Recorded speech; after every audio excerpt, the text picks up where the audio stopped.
الحمد لله نحمده ونستعينه ونستغفره ونعوذ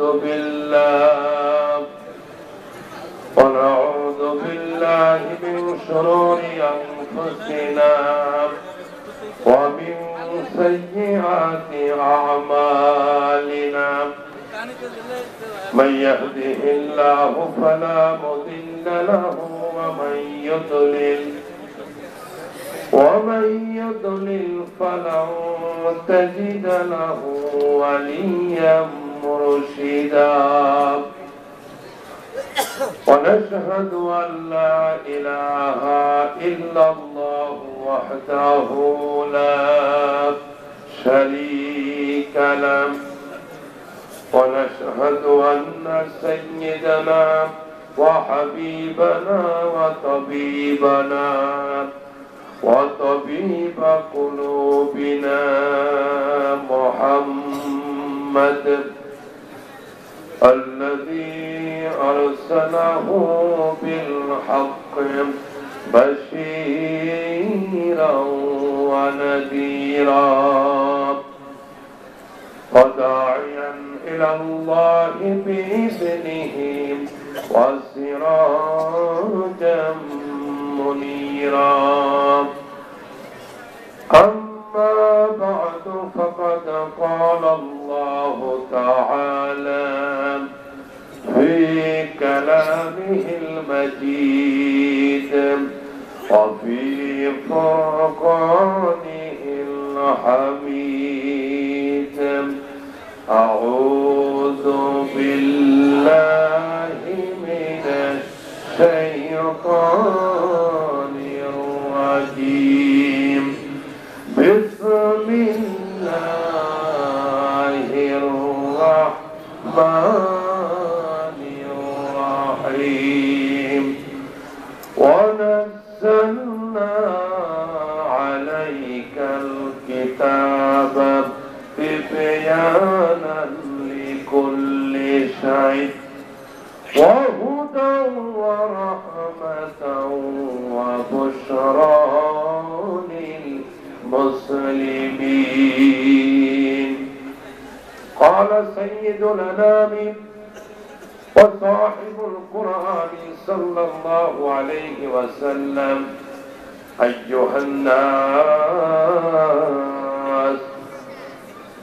أطعموا الطعام وأفشوا السلام وصلوا الأرحام وصلوا والناس نيام تدخلوا الجنة بسلام رواه البخاري صدق الله العظيم وصدق رسوله النبي الكريم نحن على ذلك من الشاهدين والشاكرين সকল জবান খুলে পড়ুন আলহামদুলিল্লাহি রাব্বিল আলামিন প্রাণ খুলে নবীর প্রেম ভালোবাসা মহব্বত অন্তরে নিয়ে সকলে দরুদ ইব্রাহিম পড়ি আল্লাহুম্মা সাল্লি আলা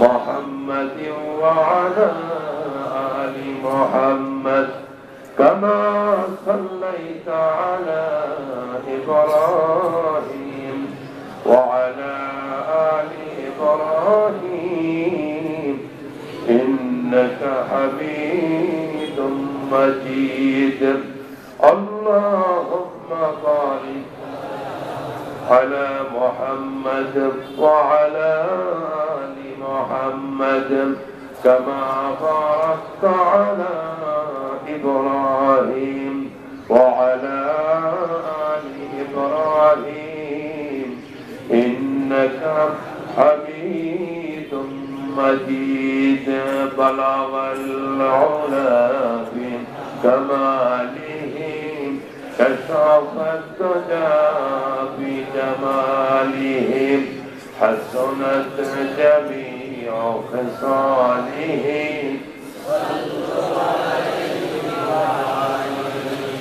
درفشانی نت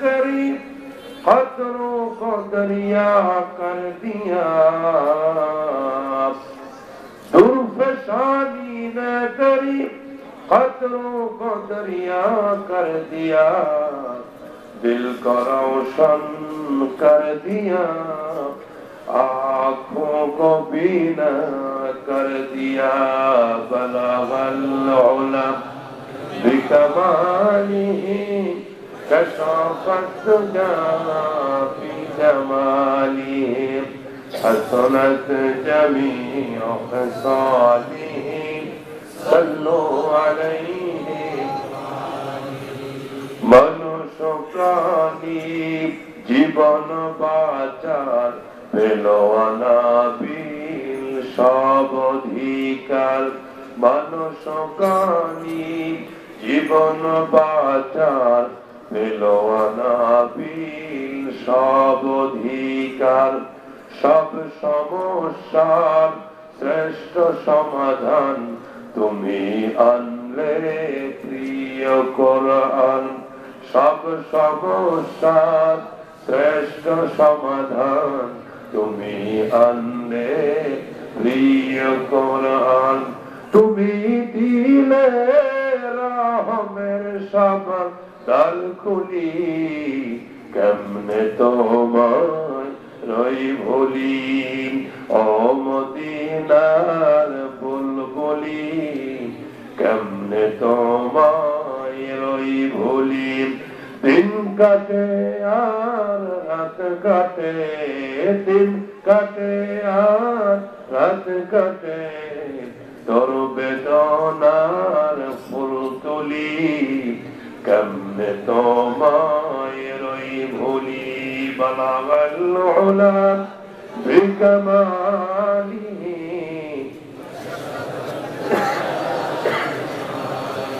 हसनत जमीअ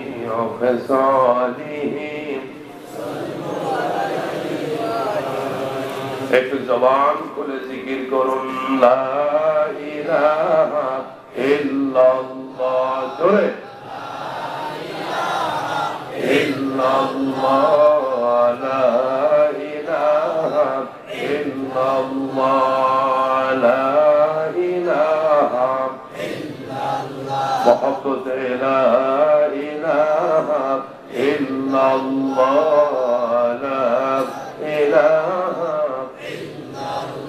नहीं कोनो माबूद अल्लाह छाड़ा ला इलाहा इल्लल्लाह ला इलाहा जार दिले आसे अल्लाहर भय अल्लाह अल्लाह सब समय जार दिले आसे अल्लाहर भय अल्लाह अल्लाह सब समय आहार निद्रा ভালো লাগে না এই দুনিয়া ভালো লাগে না ভালো লাগে শুধু ইল্লাল্লাহ লা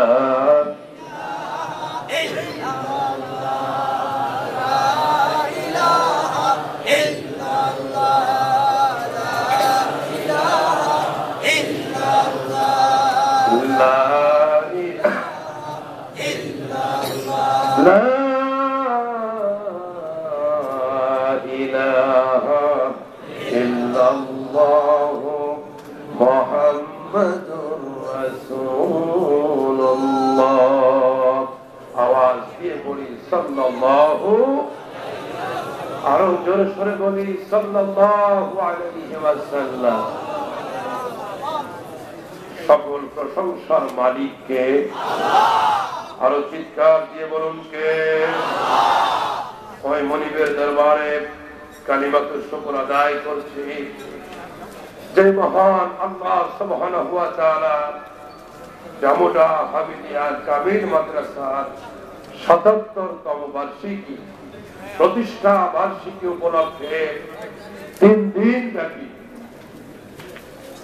তাফসীরুল কোরআনের এই বর্ণাঢ্য আয়োজনে শেষ দিবসের শেষ অধিবেশনে আমাদেরকে আসার দল মত নির্বিশেষে কোরআনের প্রেমিক হয়ে আসার তৌফিক দান করলেন যে আল্লাহ।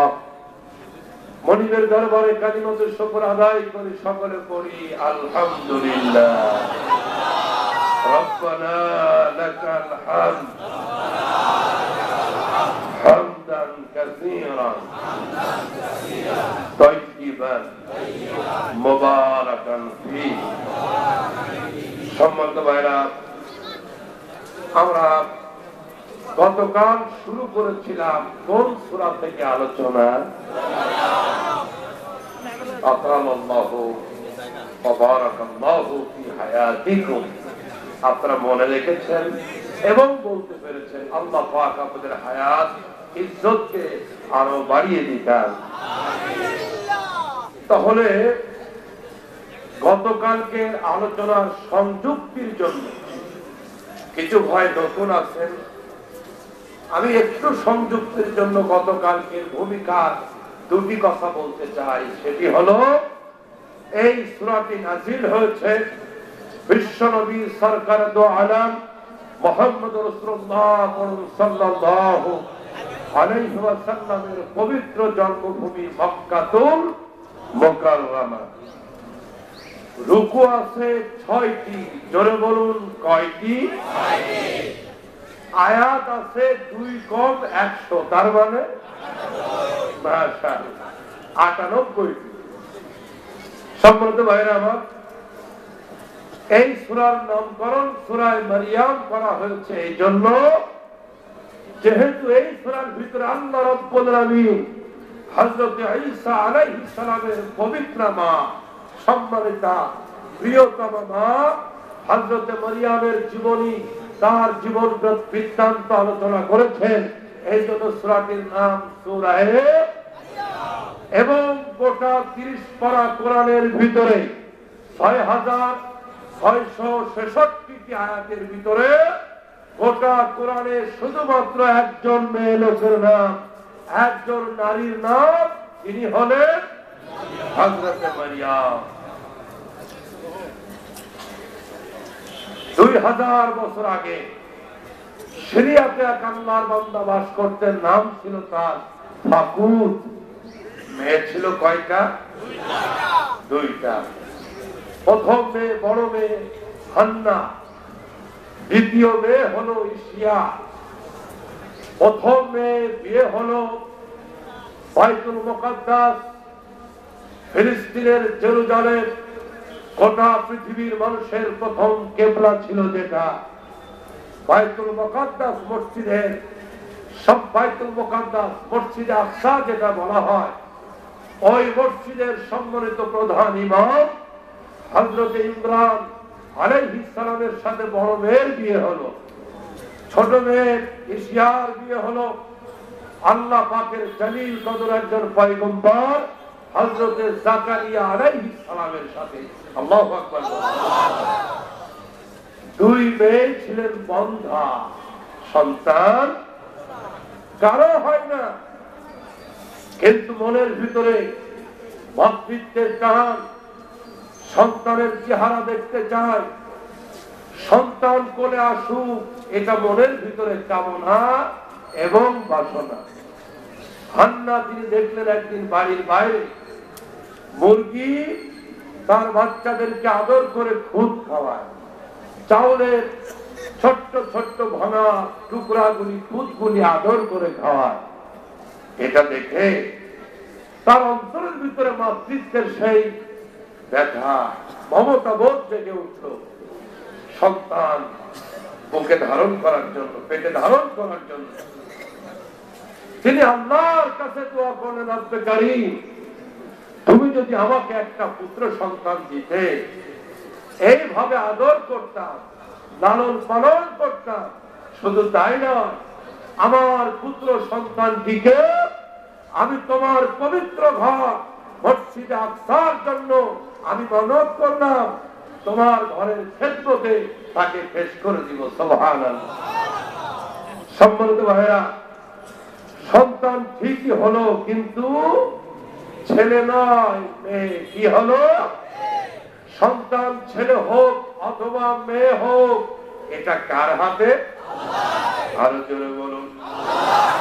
আল্লাহ রাব্বুল আলামিন কোরআনে কারীমের সূরা শূরা 49 এবং 50 নম্বর আয়াতের ভিতরে বলে দিয়েছেন, ওয়ালিল্লাহিল মুলকুস সামাওয়াতি ওয়াল আরদ ইয়াখলুকু মা ইয়াশা ইয়াহাবু লিমান ইয়াশাউ ইনাসা ওয়া ইয়াহাবু লিমান ইয়াশাউ যুকুর।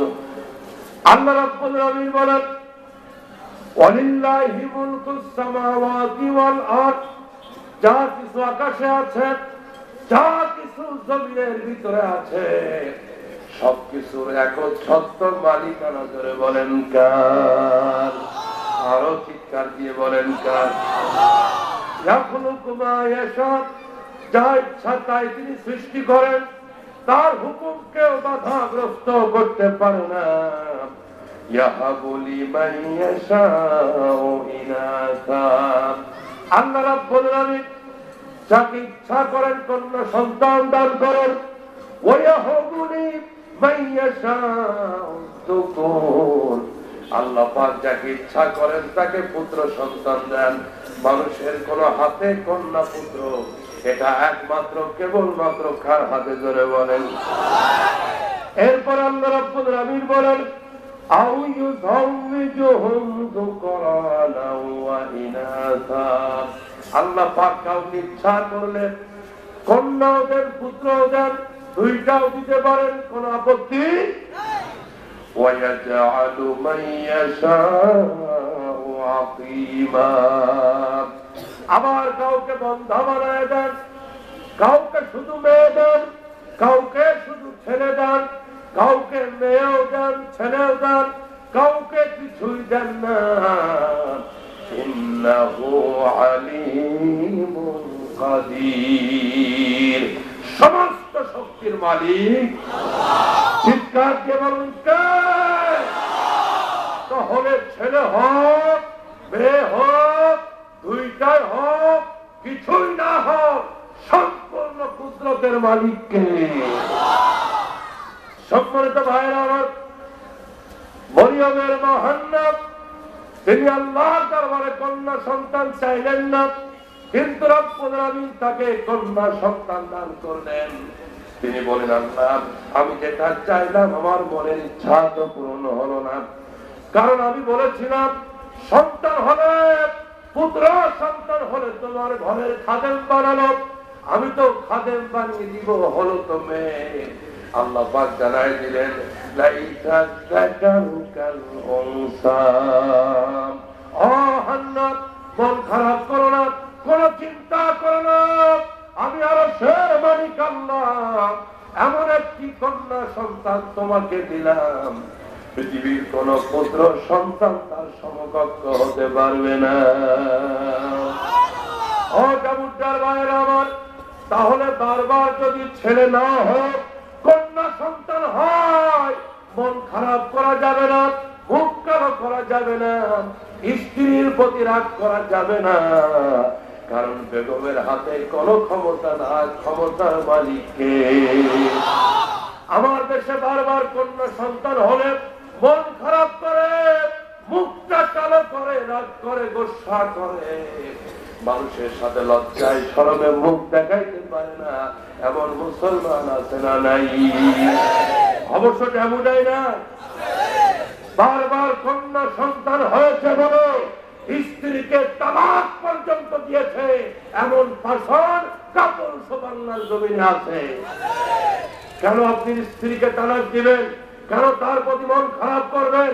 সন্তান দেওয়ার মালিক তো স্ত্রী নয়, চিৎকার দিয়ে বলুন কে? আমি ভাইরা গত মাসের খবর, টাঙ্গাইল জেলার কালীহাতি থানায় পরিবারের লোকরা আশা করেছিল, কামনা করেছিল সন্তান হবে পুত্র, কিন্তু ভূমিষ্ঠ হয়েছে কন্যা সন্তান।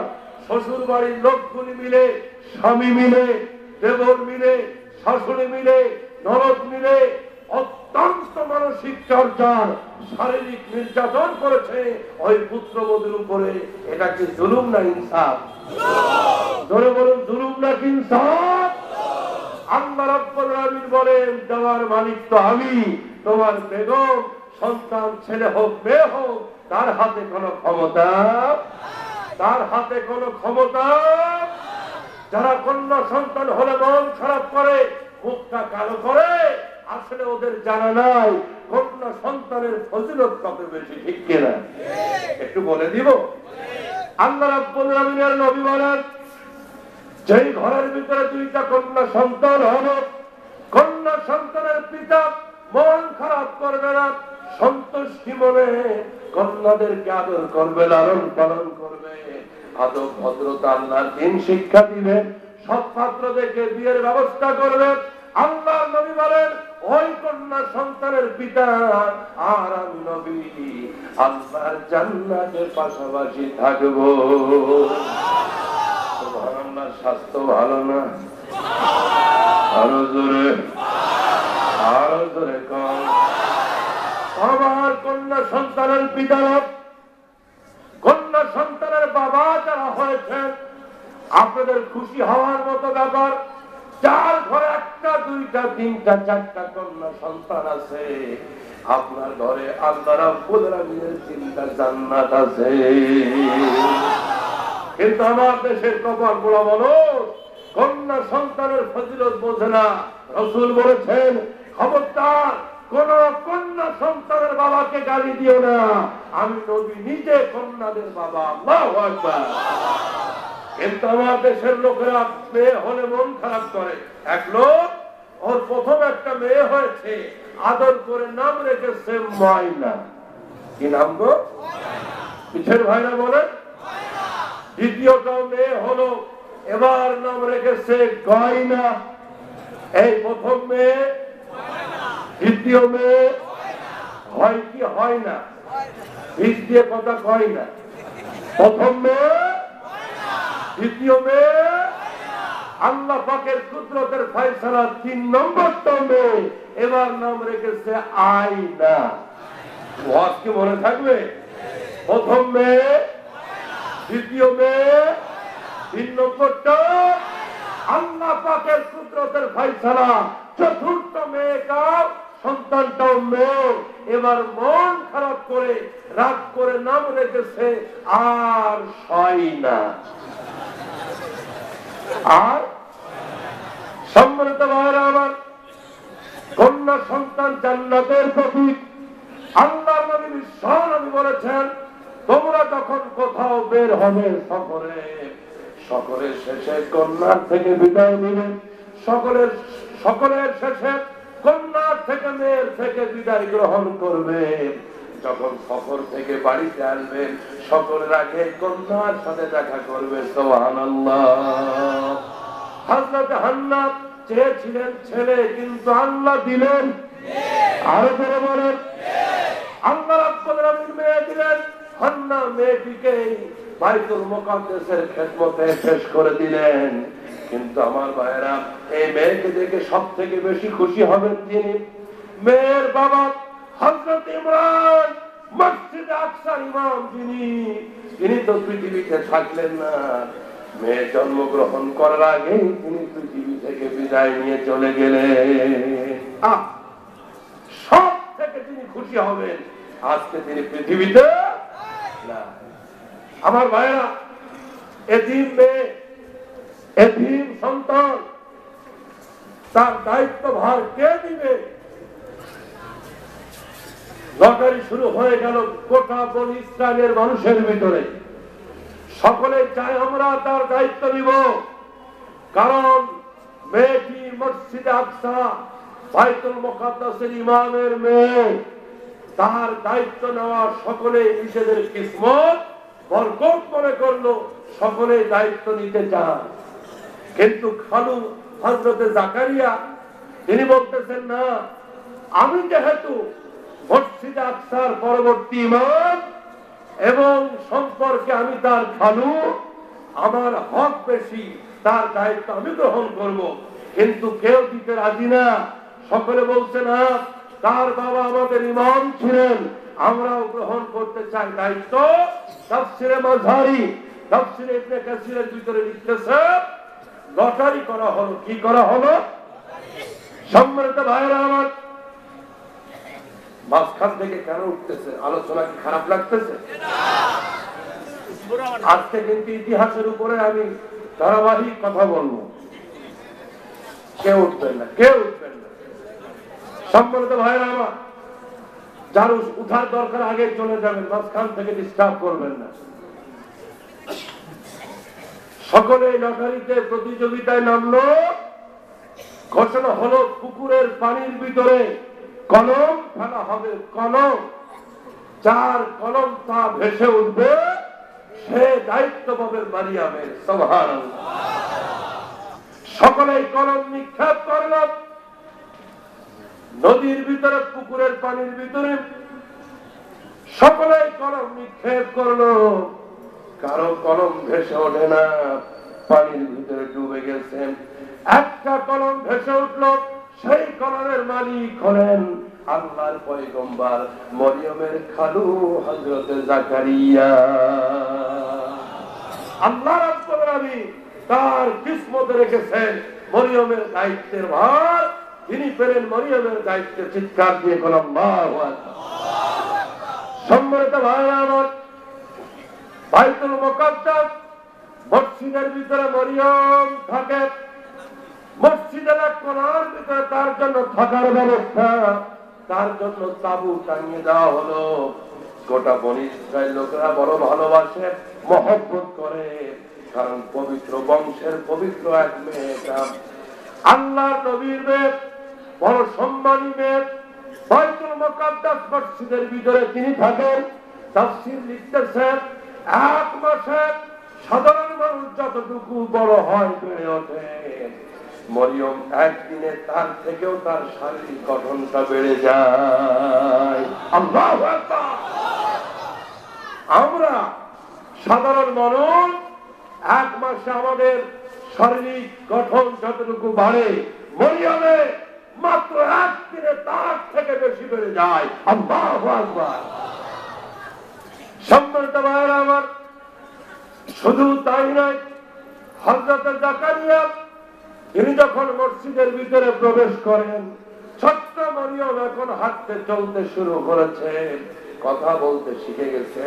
হযরত জাকারিয়া আশ্চর্য হয়ে যান, কারণ মসজিদের ভিতরে যখন তিনি প্রবেশ করেন, ঢোকার পরে দেখতে পান মেহরাবের ভিতরে এমন কিছু ফল রাখা, এমন কিছু খাদ্য রাখা, অমৌসুমী ফুল, অমৌসুমী ফল।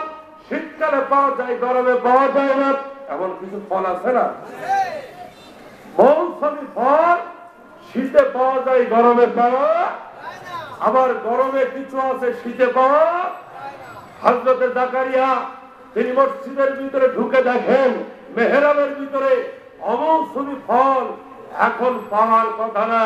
তিনি প্রশ্ন করলেন, মারিয়াম, এগুলি কোত্থেকে আসলো মা? এই ফল তোমার কাছে কে পৌঁছে দিল? মরিয়ম বলছে, খালুজান, পৃথিবীর কেউ দেয় নাই, কোন মন্ত্রণালয় সব থেকে নয়, কোন ফল ব্যবসায়ী নয়, হুয়া মিন ইনদিল্লাহ, আরশের মালিক আল্লাহ রাব্বুল আলামিন আমার কাছে ফল পাঠিয়ে দিয়েছেন। আরো জোরে কোন সুবহানাল্লাহ। ও জামুদার ভাইরা, রিজিকের মালিক কে?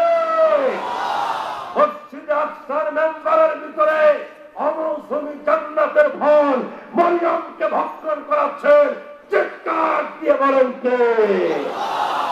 আল্লাহ রাব্বুল আলামিন বলেন, ওয়া মা মিন দাব্বাতিন ফিল আরদি ইল্লা আলাল্লাহি রিজকুহা। রিজিকের দায়িত্ব আমি আল্লাহ, রিজিকের দায়িত্ব আমার হাতে। আমি রাব্বুল আলামিন রিজিক মানুষকে দিই, শুধু মানুষকে দিই নাই, সমুদ্রের ভিতরে সমস্ত মৎস্যগুলো, জঙ্গলের ভিতরে পশু পাখি, আকাশের বুকে যত পাখি আছে, যত জঙ্গলের প্রাণী আছে, সকলে খালি পেটে যার যার বাড়ি থেকে বের হয়ে যায়। ঠিক কি আমরা হালাল খাবো না হারাম? বেশি লোকে কথা বলে নাই, আরো জোরে করে রিজিকটা কি হালাল খাবো না হারাম? সকলেই ইবাদত কবুলের প্রথম শর্ত হলো হালাল রিজিক, ঠিক কিনা? কিন্তু আমরা নিজেদের বিবেককে প্রশ্ন করি, আমরা কতটুকু হালাল রিজিক ভক্ষণ করি, কতটুকু হারাম রিজিক ভক্ষণ করি। আল্লাহর কসম করে বলি, যদি রিজিকটা হারাম হয়, আমি যত ইবাদত গুজার হই না কেন, তাহাজ্জুদ গুজার হই না কেন, রিজিক যদি হারাম হয়, কোন ইবাদত আল্লাহ কবুল করবে না। ধরে বলেন কবুল।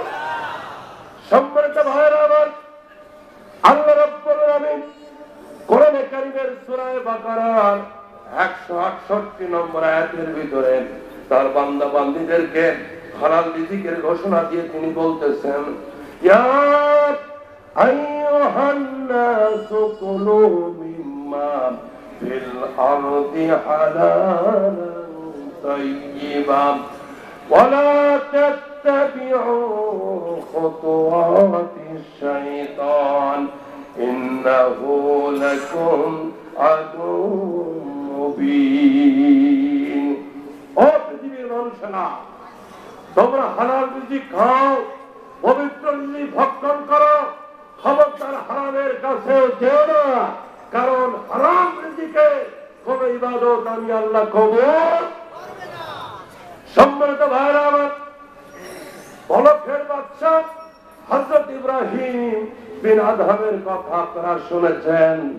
তিনি বড় বাদশা ছিলেন, কিন্তু আল্লাহ রাব্বুল আলামিন তাকে হেদায়েত দিলেন, মদ পান ছেড়ে দিয়ে, বিলাসিতা ছেড়ে দিয়ে বলকের বাদশা তিনি আল্লাহ রাব্বুল আলামিনের ওলি হয়ে গেছিলেন। সুবহানাল্লাহ।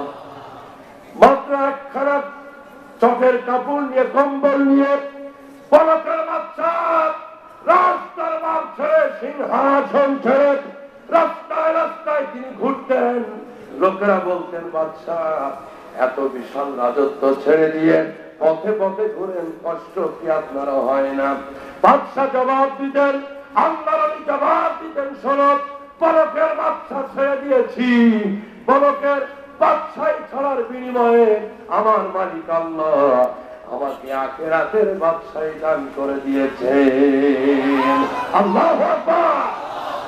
বাদশাহী কি দুনিয়াটা বড় নাকি আখিরাতের? এই সকলে বলেন, রাজত্ব কি দুনিয়াটা বড় নাকি পরকালে? আমরা কি দুনিয়ার বাদশাহের পিছনে দৌড়াবো নাকি পরকালে? সম্মানিত ভাইরা, খুব দিলের কানে শুনবেন, হালাল রিজিকের কত প্রয়োজনীয়তা, রিজিকটা হারাম হলে কি ভয়াবহ অবস্থা আমাদের হবে। বাদশা ইব্রাহিম ইবনে আদহাম তিনি মক্কা থেকে হজ করলেন। কোথা থেকে? হজ করার ইচ্ছা কি আছে আমাদের? আছে। আল্লাহ পাক সকলকে মৃত্যুর পূর্বে কাফনের কাপড় পরার আগে ইহরামের কাপড় পরার জন্য মক্কা মদিনার মুসাফির বানায়া দেন। জোরে বলেন আমিন। বলকের বাদশা ইব্রাহিম ইবনে আদহাম তিনি মক্কাতুল মুকাররমা থেকে হজ কমপ্লিট করে নিয়ত করলেন, আমি বাইতুল মুকাদ্দাস ফিলিস্তিনে চলে যাব। যেহেতু হজের কাজ শেষ, তিনি কয়েক কেজি খেজুর কিনলেন, খুরমা খেজুর। আমার ভাইয়েরা, খেজুর নিলেন আর পানি নিলেন। যেই দোকান থেকে খেজুর নিলেন, খেজুরের প্যাকেটটা দোকানদার মেপে দেওয়ার পরে বলকের বাদশা ইব্রাহিম ইবনে আদহাম প্যাকেটটা যখন উঁচা করেছেন, তিনি নজর করে তাকায় দেখেন প্যাকেটের নিচে একটা খেজুর পড়ে আছে। বাদশা মনে মনে চিন্তা করলেন, তিনি তো এখন পরকালের বাদশা, আল্লাহর ওলি হযরত ইব্রাহিম ইবনে আদহাম, তিনি মনে মনে চিন্তা করলেন, আমার প্যাকেটের নিচে যেহেতু খেজুরটা ছিল, এইটার মালিক মনে হয় আমি হব। খেজুরটা অপচয় না করে, নষ্ট না করে খেয়ে ফেলে দেওয়াটা উত্তম হবে। প্যাকেটের নিচের থেকে পড়ে থাকা খেজুরটা আল্লাহর ওলি ইব্রাহিম ইবনে আদহাম তিনি বিসমিল্লাহ বলে মুখের ভিতরে দিয়ে দিলেন। ও জামুটার বাইরা, খাওয়ার পূর্বে কি বলে খাবো? জোরে কর, আরো জোরে কর। সব কাজের শুরুতে কি বলে শুরু করব? আল্লাহ নবী বলেছেন, আমার উম্মতরা শোনো, হালাল রিজিক যদি বিসমিল্লাহ বলে খাও, খাওয়ার পর আলহামদুলিল্লাহ বলো। যত বেশি রিজিক তুমি ভক্ষণ করো না কেন, বিসমিল্লাহ বলে শুরু করবা, আলহামদুলিল্লাহ বলে শেষ করবা। আল্লাহ রাব্বুল আলামিন কিয়ামতের ময়দানে এই রিজিকের কোন হিসাব বান্দার থেকে নিবেন না। ঘুমায় গেছেন আপনারা? একটু চিল্লায় এখন সুবহানাল্লাহ। প্রিয় ভাইরা, ইব্রাহিম ইবনে আদম খেজুর খেয়েছেন কয়টা? পরের মনে করে নাকি নিজের মনে করে? কিন্তু ঘটনাক্রমে খেজুরের মালিক তিনি ছিলেন না, মালিক ছিলেন দোকানদার। আল্লাহু আকবার। মালিক ছিলেন তিনি, কিন্তু পরের মনে করে খান নাই, কারো খেজুর মেরে দেওয়ার নিয়তে খান নাই, নিজের মনে করে খেয়েছেন। কিন্তু খেজুরের মালিক আসলে তিনি ছিলেন না, মালিক ছিলেন দোকানদার। আমার ভাইরা, ইব্রাহিম ইবনে আদম আল্লাহ পাকের জবরদস্ত নবী, তিনি মক্কা থেকে বাইতুল মুকাদ্দাসের দিকে রওনা করলেন। পায়ে হেঁটে যেতে হবে, কোন এরোপ্লেনের ব্যবস্থা নাই, কোন বিমানের ব্যবস্থা নাই, কোন মার্সিডিজ গাড়ির কোন ব্যবস্থা নাই। পায়ে হেঁটে গেলে 6 মাসের পথ লেগে যাবে। কয় মাস? যেখানে রাত সেখানে কাজ। একটু খেজুর ভক্ষণ করেন, একটু খালি পানি খান, মাঝে মাঝে কম্বলটা গায়ে দেন, মাঝে মাঝে জমিনে বিছায় ঘুমান। এইভাবে চলতে চলতে 6 মাসের পথ অতিক্রম করে আল্লাহর নবী বাইতুল মুকাদ্দাস ওই ফিলিস্তিনে পৌঁছে গেলেন। সুবহানাল্লাহ। বাইতুল মুকাদ্দাস মসজিদে পৌঁছার পর আল্লাহর নবী ইব্রাহিম ইবনে আদম ক্লান্ত পরিশ্রান্ত হয়ে গেছেন, কারণ হেঁটেছেন একাধারে। জোরে বলেন কয় মাস? আরো জোরে, কয় মাস? ক্লান্ত হয়ে পরিশ্রান্ত হয়ে মসজিদের ভিতরে আল্লাহর নবী ইব্রাহিম ইবনে আদম এশার নামাজ পড়ে তিনি ঘুমিয়ে গেছেন। আমার ভাইরা স্বপ্নের ভিতরে দেখতেছেন সাদা সাদা কাপড় পরা, উঁচা লম্বা, সুন্দর করে 2 জন লোক মসজিদের ভিতরে হাজির হয়ে গেছে। 2 জন লোক, একজন আর একজনকে বলছে লোকটা কে? অপরজন বলছে লোকটা বর্তমান জামানার সব থেকে আল্লাহর ওলি, আল্লাহর একজন পছন্দের বান্দা, জামানার ওলি ইব্রাহিম ইবনে আদম। দ্বিতীয় লোক বলছে উনি এখানে কেন? প্রথম লোকটা বলছে মক্কা থেকে হজ করে পায়ে হেঁটে হেঁটে 6 মাসের পথ অতিক্রম করে তিনি বাইতুল মুকাদ্দাসে এসেছেন। এখানে তিনি আরাম করতেছেন, বহু ইবাদত করেছেন। কিন্তু আফসোসের কথা হলো, কষ্টের কথা হলো, দুঃখজনক কথা হলো, এই বিগত হজ থেকে নিয়ে এই পর্যন্ত 6 মাসের ভিতরে আল্লাহ পাক তার এই ওলির কোন ইবাদত কবুল করেন নাই।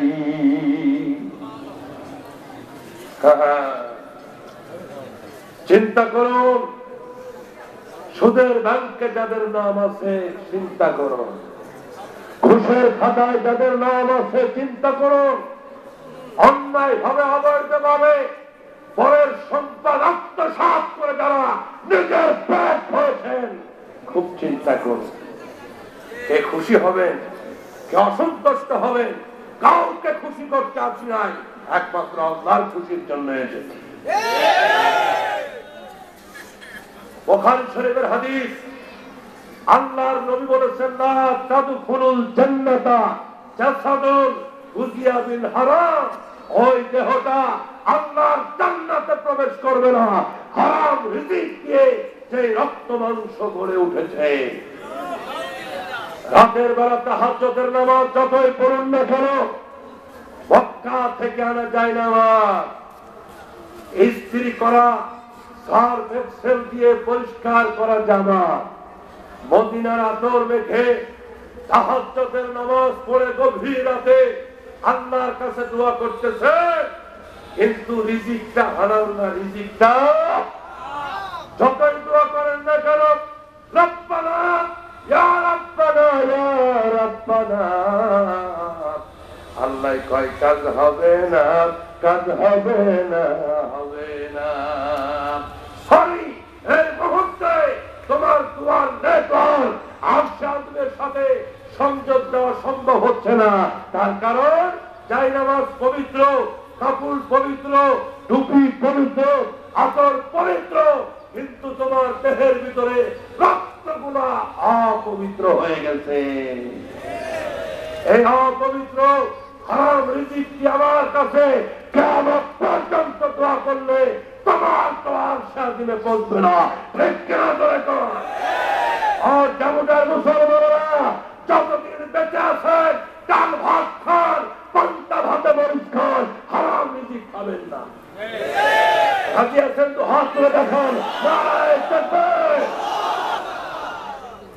সম্মানিত ভাইরা আমার, বলখের বাচ্চা তিনি কিন্তু স্বপ্নের ভিতরে সব শুনতেছে।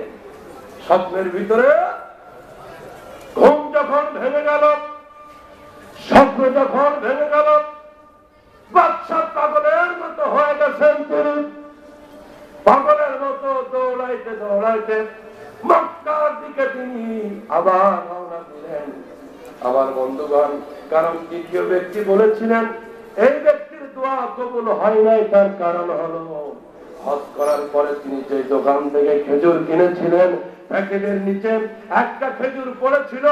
আল্লাহর ওলি নিজের মনে করে খেয়েছিল, কিন্তু মালিক তিনি ছিলেন না, মালিক ছিল ওই দোকানদার, দোকানি বেটা। সুবহানাল্লাহ। সম্মানিত ভাইরা, দৌড়াইতে দৌড়াইতে পাগলের মতো 6 মাসের রাস্তা এবার 3 মাসে, আগের বার এবার 3 মাসে তিনি আবার মক্কায় চলে আসলেন। যেই দোকান থেকে খেজুর নিয়েছিলেন, গিয়ে দেখলেন মুরব্বী নাই, বুড়া একটা মানুষ দোকানের মালিক ছিল, তিনি নাই। যুবক তরুণ একজন বসে আছে, সে খেজুর বেচতেছে। আল্লাহর ওলি হযরত ইব্রাহিম ইবনে আদহাম তিনি বললেন, বাবারে এই দোকানদার কোথায়? আজ থেকে 6 আর 3 ধরে বলেন কত? 9 মাস আগে দোকান থেকে আমি খেজুর কিনেছিলাম। বয়স্ক মুরব্বী একজন মানুষ বসা ছিলেন। বাবার আমি তার কাছে মাপ নিতে এসেছি, ক্ষমা চাইতে এসেছি। তিনি কোথায় আমাকে বলো, তার হাতে ধরে পায়ে পড়ে ক্ষমা নিব। যুবক বলছে, চাচা মিয়া উনি পৃথিবীতে নাই। আজ থেকে 3 দিন আগে আমার বাবা ছিলেন, তিনি ইন্তেকাল করেছে। ইন্না লিল্লাহি। সমাধান কি সহজ হলো না কঠিন? আগের থেকে কি সহজ হলো না জটিল? আল্লাহর ওলি হযরত ইব্রাহিম ইবনে আদম বলছে, বাবারা আমি তো খেজুর ক্রয় করেছিলাম, কিন্তু একটা খেজুর পড়েছিল নিচে, ওইটার মালিক আমি ছিলাম না, ওইটার মালিক তোমার বাবা ছিলেন, আমাকে মাফ করে দাও। ওই খেজুর ভক্ষণ করার কারণে, অন্যের মাল আমার পেটে ঢোকার কারণে আমার মালিক আল্লাহ এই 9 মাস যাবত আমার কোন ইবাদত কবুল করে না। বাবার ওই খেজুরের হকটা তুমি আমাকে মাফ করে দাও। যুবক বলছে, বাবা, যুবক বলছে, চাচা মিয়া আমি মাফ করতে পারবো না, কারণ খেজুরের মালিক ছিলেন আমার আব্বা। আমার বাবার স্থাবর অস্থাবর সমস্ত সম্পত্তির মালিক আমি একা না, আমার মা জীবিত আছেন, আমার একজন বোন আছেন। আমি এই 3 জন মাফ না করলে আমি একা পারবো না। সুবহানাল্লাহ। আরো জোরে কর।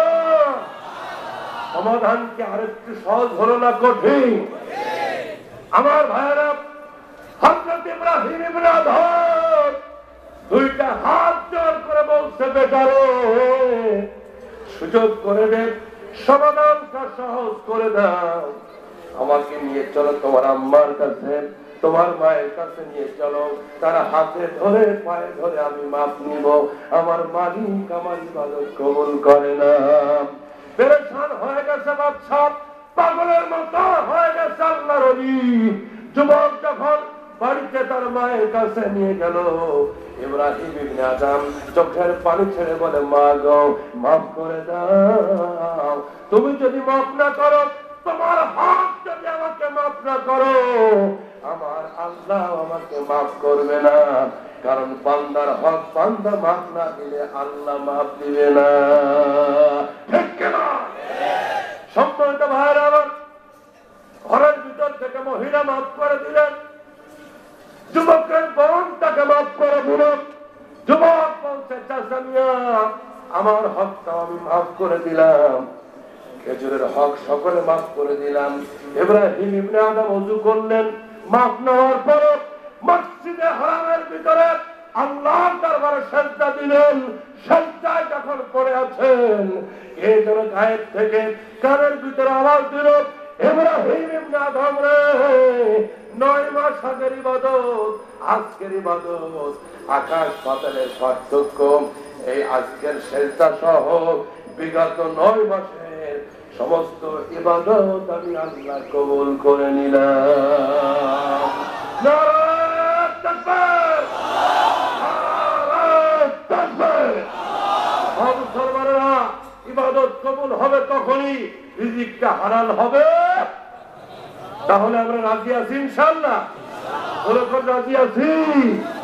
মসজিদে আকসার ভিতরে, মেহরাবের ভিতরে মরিয়ম ফল খায় দুনিয়ার নাকি জান্নাতে? আরো জোরে বলেন, দুনিয়ার নাকি জান্নাতে?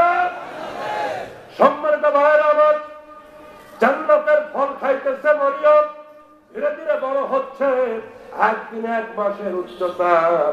এইভাবে মরিয়ম যখন বড় হয়ে গেলেন, মরিয়ম ইবাদত শুরু করলেন। গোটা বনি ইসরায়েলের মানুষ তার জন্য ভক্ত হয়ে গেল, তাকে সম্মান করে, আদর করে, তার জন্য সকলেই পাগল পারা। তাফসীরে মাজারির ভিতরে লেখা, মরিয়মের বয়স যখন হয়ে গেল 12 বছর। কত বছর? 12 বছর। খুব খেয়াল, খুব খেয়াল। মরিয়মের বয়স যখন 12 বছর, আল্লাহ সুবহানাহু ওয়া তাআলা বলেন, ফাত্তাখাযাত মিন দুনিহিম হিজাবা, তিনি সকলের থেকে পর্দার ভিতরে চলে গেলেন। সকলের থেকে, তাফসীরের কিতাবে লিখছে, মেয়েদের প্রতি মাসে নির্দিষ্ট একটা অসুখ আছে না বাবাজিরা, যেটিকে মাসিক বলা হয়। মরিয়মের মাসিক শুরু হলো, তিনি পবিত্রতার জন্য, গোসল করার জন্য গোসলখানায় গেলেন। কোথায় গেলেন? বাইতুল মুকাদ্দাস। মসজিদ থেকে পূর্ব দিকে পর্দায় ঘেরা, চাদরে ঘেরা একটা পর্দার ভিতরে চলে গেলেন। ওই পর্দার ভিতরে যাওয়ার পরে কি হলো? আল্লাহ রাব্বুল আলামিন বলেন, ফারসালনা ইলাইহা রূহানা, আমি আল্লাহ পাক তার কাছে আমার রূহকে পাঠালাম, আমার জিবরাইলকে পাঠিয়ে দিলাম। জিবরাইল মরিয়মের কাছে ফাতামাসসালা লাহা বাশারান সাবিয়্যা, পূর্ণাঙ্গ সুন্দর যুবকের আকৃতি ধারণ করে মরিয়মের সামনে জিবরাইল হাজির। আল্লাহু আকবার। আমার ভাইয়েরা, নবী পরিবারের লোক জীবনে কোন পুরুষের সামনে যায় নাই। আজকে যুবক একজন ছেলে গোসলের জায়গার ভিতরে, পর্দার ভিতরে, সব থেকে পার্সোনাল জায়গা, যেখানে কোন পুরুষ মানুষ কোন নারীর কাছে আসার কোন সম্ভাবনা নাই। যুবকের আকৃতিতে অত্যন্ত সুন্দর চেহারা নিয়ে জিবরাইল মরিয়মের কাছে হাজির হয়ে গেলেন। মরিয়মের সামনে দাঁড়িয়ে বলছে, আসসালামু আলাইকুম। আরো জোরে কর, আসসালামু আলাইকুম। মরিয়ম চিন্তায় পড়ে গেছে, জবাব দিবে কি দিবে না, কারণ তিনি হতভম্ব হয়ে গেছে, যুবক আসলো কিভাবে। আল্লাহু আকবার। সম্মানিত ভাইরা আমার, তাফসীরে মারিফুল কোরআনের ভিতরে রাখেন, আল্লামা মুফতি শফি রাহমাতুল্লাহি আলাইহি তাফসীরে মারিফুল কোরআনের ভিতরে লেখেন জিবরাইলকে আল্লাহ পাক সুন্দর যুবকের আকৃতিতে পাঠালেন। সবথেকে বড় কারণ হলো জিবরাইল যদি তার আপন আকৃতি ওই 600 ডানা নিয়ে উপস্থিত হতেন, মরিয়ম ভয় পেতেন কিনা? এই জন্য সুন্দর আকৃতির যুবক বানায় পাঠাইলেন। যুবক বানিয়ে পাঠালেন আরো যেন ভয় না পান। জিবরাইল পৌঁছে সালাম দিলেন, কারণ সালামটা শান্তির প্রতীক নাকি অশান্তি? চিল্লায় কোন? আমরা সমাজের ভিতরে নবীর সুন্নাত সালাম জিন্দা করব শান্তির লক্ষ্যে নাকি অশান্তি? চিল্লায় কোন? যেমনটি সালাম আছে পরিপূর্ণ নাকি হালকা পাতলা? আমার যুবক ভাইয়েরা খুব খেয়াল করেন, খুব নজর করেন। রবিউল আউয়াল মাস কিন্তু এখনো বন্ধ হয়ে যায় নাই, শেষ হয়ে যায় নাই। সালামটা আমার নবীর সুন্নাত, সালামটা বিশ্ব নবীর আদর্শ। আল্লাহর নবী বলেন আল বাদিউ বিসসালাম বারিউম মিনাল কিবর। আমার উম্মতের ভিতরে যে ব্যক্তি আগে সালাম দিবে আল্লাহ পাক তার অন্তর থেকে অহংকার গুলি মুছে দিবেন। সুবহানাল্লাহ জোরে। তাহলে সালামের সুন্নাত জিন্দা করব, পারবো? সন্তানেরা বাপকে সালাম দিবেন। আজকের যুবকরা কেন সালাম দেয় না? এর জন্য যুবক দায়ী নয়, তাই হলো অভিভাবক গুলা, ঠিক কিনা? আমরা সালামের প্রচলন করি নাই, সালাম আমরা নিজেরা দিই নাই, এই জন্য সন্তানগুলি সালাম দেয় না। আমার মেয়েটা, আমার ছেলেটা স্কুলে পড়ে, কিন্ডারগার্টেনে পড়ে, আধুনিকতা পাশ্চাত্যের অনুকরণে আমরা সুন্নত ভুলে গেছি, সালাম দিই না। মেয়েটা স্কুলে যাচ্ছে, বাবা মা ওকে বিদায় দেয়, মা টাটা আছে তো? কথা কি সত্য না মিথ্যা? টাটা এটা মদিনার সুন্নত নয়, এটা আমেরিকার সুন্নত। কতক্ষণ ঠিক কিনা? টাটা হলো ভারতের গাড়ি কোম্পানি আছে একটা, ওই গাড়ি কোম্পানির মালিক হলো রতন টাটা। কি টাটা? আরো জোরে কর। এই বিধর্মী হিন্দুর নাম হলো টাটা। সালাম বাদ দিয়ে যারা দিবে টাটা, ওদের উপর পড়বে আকাশ থেকে টাটা। জনগণ ঠিক কিনা? সম্মানিত ভাইরা আমার, মেয়েটা স্কুলে যাচ্ছে, ছোট্ট মানুষ, আপনি সালাম দিয়ে দেন। প্রথম দিন সালাম দেন, দ্বিতীয় দিন আসসালামু আলাইকুম। স্কুল থেকে যখন মেয়েটা ঘরে ফিরলো, ছোট্ট বাচ্চা ছেলেটা ঘরে ফিরলো, ঘরে ঢোকার আগে বাবা মা যদি তাকে সালাম দেয়, আব্বু আসসালামু আলাইকুম, কেমন আছো? একদিন যাবে, 2 দিন যাবে, 3 দিন পরে ছোট্ট ছেলে ছোট্ট মেয়েটা চিন্তা করবে, প্রতিদিন তো আব্বা সালাম দেয়, প্রতিদিন তো আম্মা আগে সালাম দেয়, আজকে আমি আমার বাবা মাকে আগে সালাম দিতে দিব না। আমি আজকে ঘরে ঢুকে আব্বা মা সালাম দেওয়ার আগে আমি আগে সালাম দিয়ে দিব, আসসালামু আলাইকুম। ঠিক কিনা? তাহলে সমাজের ভিতরে ছোট্ট থেকে যুবকদেরকে সালামের ট্রেনিং দিতে হবে, আজকে অভিভাবকদেরকে অগ্রসর হতে হবে। ঠিক কিনা যারা বলে? আরো চিল্লায় কোন ঠিক কিনা? আমিয়া নবীর একজন কলিজার টুকরা সাহাবী আবু যর গিফারি। অসুবিধা হচ্ছে বাজার? কথাগুলি কি দরকার আছে না? নাই? তাফসীরের ভিতরে কিছু পয়েন্ট আসবে শিক্ষামূলক, ওগুলি আলোচনা করা দরকার আছে না? নবীর সাহাবী আবু যর গিফারি বিশ্ব নবীর দরবারে জিবরাইল আমিন বসা।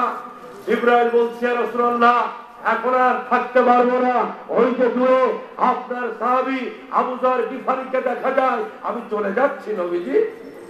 আল্লাহর নবী বলছে, জিবরাইল তুমি তো আসমানের বাসিন্দা, আমার সাহাবী আবু যর দুনিয়ার বাসিন্দা, তার সাথে কোনোদিন কথা হয় নাই, আমার কলিজার টুকরা সাহাবী আবু যর গিফারির নামটা তুমি কেমনে জানলে? সুবহানাল্লাহ। জিবরাইল বলছে, ইয়া রাসূলুল্লাহ, আবু যর গিফারির নাম শুধু আমি জিবরাইল একা জানি না, আকাশের বুকে এমন কোন ফেরেশতা নাই যে ফেরেশতা আবু যর গিফারির নাম জানে না।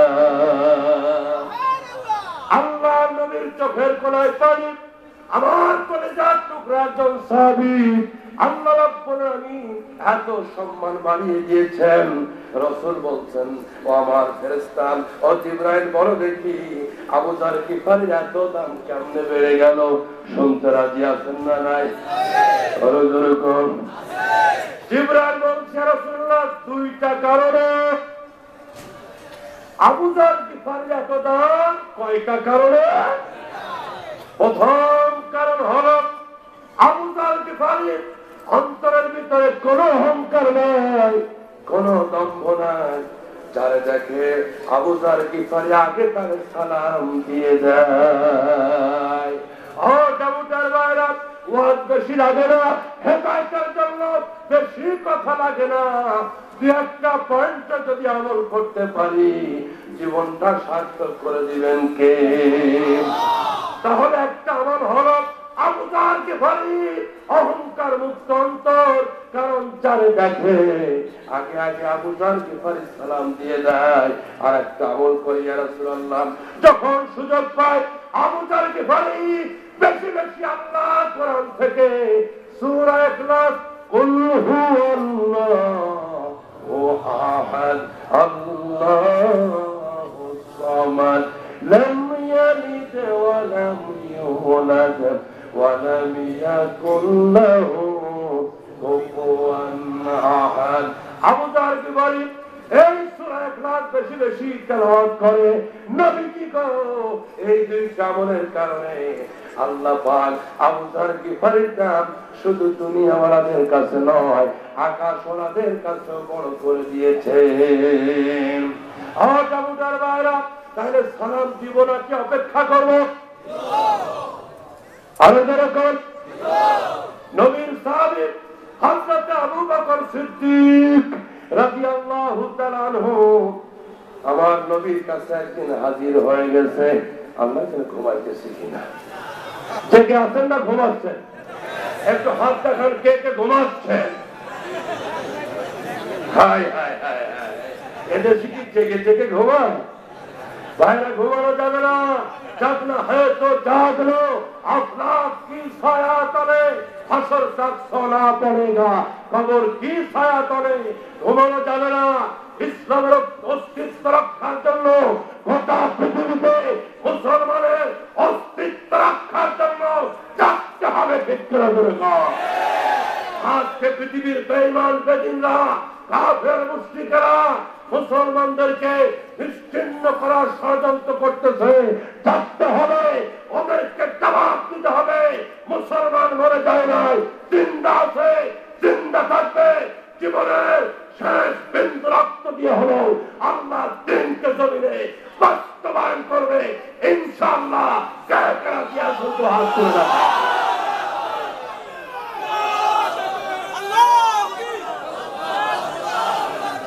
প্রিয় ভাইরা, ঘুম নাই তো? আজকের পরে তো মাহফিল নাই, ঠিক কিনা? গতকালের থেকে কণ্ঠ আজকে ভালো না মন্দ? আপনাদের সভাপতি সাহেব সারাদিন দোয়া করছে আমার জন্য, আদা নম এটা ওটা যা ব্যবস্থা দরকার সারাদিন সারি মেশিনে ধার দিছি। আজকে যেন ইজ্জত রাখতে হয়। অসুবিধা হচ্ছে কি? আমার ভাইরা হযরত আবু বকর সিদ্দিক রাদিয়াল্লাহু তাআলা আনহু উনি নবীর কাছে হাজির। ইয়া রাসূলুল্লাহ, প্রতিদিন আদি আমাকে আগে সালাম দেন। নবী গো, আজকে কি হলো? আলীর সাথে দেখা হলো, কিন্তু আলী আজকে আমাকে সালাম দিল না। নবী গো, আমি কি আলীর মনে কোনো কষ্ট দিলাম? কোনো মামলা মোকদ্দমা, কোনো লেনদেন, আলীর সাথে মনোমালিন্য কি হয়েছে আমার? নবী গো, আমি তো বুঝে কাউকে কষ্ট দিই না। আপনি একটু আলীকে ডাকেন। আলী, একটু বলুন ঘটনা কি, আজকে কেন সালাম দিল না? সুবহানাল্লাহ। ও দাউদার মুসলমানেরা, নবীর সাহাবীদের আদর্শ, একে অপরের প্রতি ঈর্ষা, মহব্বত এবং অপরকে সম্মান দেওয়ার কি প্রবণতা ছিল খুব লক্ষ্য করেন। আলী নবীর কি হয়? শুধু কি জামাই? রহমাতুল লিল আলামিন হযরত আলীকে বলছে, আলী প্রতিদিন আবু বকর সিদ্দিককে আগে সালাম দাও, একজন জামাই আর একজন শ্বশুর। আলী জামাই, আবু বকর আমার শ্বশুর, আমার বন্ধু, প্রাণ প্রিয় বন্ধু। আবু বকর সিদ্দিককে কেন সালাম দাও নাই? হযরত আলী মাথাটা নিচুর দিকে দিয়ে বলছে, ইয়া রাসূলুল্লাহ, তেমন কোনো কারণ নাই, এমনি নাই, এমনি। সম্মানিত ভাইরা,